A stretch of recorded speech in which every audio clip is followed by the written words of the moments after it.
ఆ మాంగళ్యంలో 3 మాంగళ్యాలు ఉన్నాయి. ఒకటి పుట్టినింటి వారి మాంగళ్యం, ఒకటి మెట్టినింటి వారి మాంగళ్యం, ఇంకొకటి భక్తులైనటువంటి రామదాసు గారు తయారు చేయించినటువంటి మాంగళ్యం. అంతా సేవించండి. ఆ మాంగళ్యాన్ని రామచంద్రమూర్తి సీతమ్మ వారి మెడలో అలంకరిస్తారు ఇంకొద్దిసేపట్లో.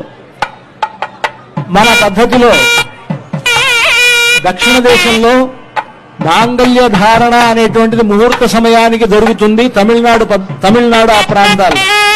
మన తెలుగు వారు ముహూర్త సమయానికి జీలకర్ర బెల్లం ఉంటుంది.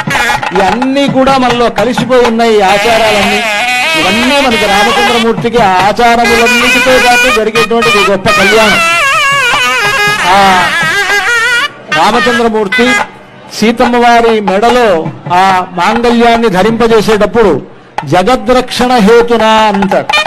ఈ జగత్తును మొత్తాన్ని కాపాడడం కోసమని సీతమ్మ వారితో ఆయనకు కళ్యాణం జరుగుతున్నది కనుక మాంగళ్య తంతునానేన జగద్రక్షణ హేతున కంఠేర్పయామి శుభగే. ఇక్కడ మామూలుగా అందరూ కంఠే బధ్నామి అని అంటారు, కంఠే అర్పయామి అని అంటారు. ఆ విధంగా చెప్పాలి మంత్రం.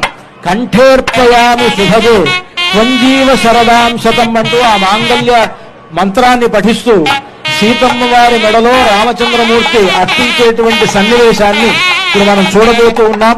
అర్చక స్వాములు ఆ కార్యక్రమాన్ని నిర్వహిస్తూ ఉన్నారు. సాక్షాత్తు రామచంద్రమూర్తి సీతమ్మ వారి మెడలో ఆ మాంగళ్యాన్ని ధరింపజేస్తూ ఉన్నారు. సుమంగళీరితి మంత్రేణ శ్రీ సీతామహాలక్ష్మీదేవ్యాః కంఠే మంగళసూత్రం బధ్వా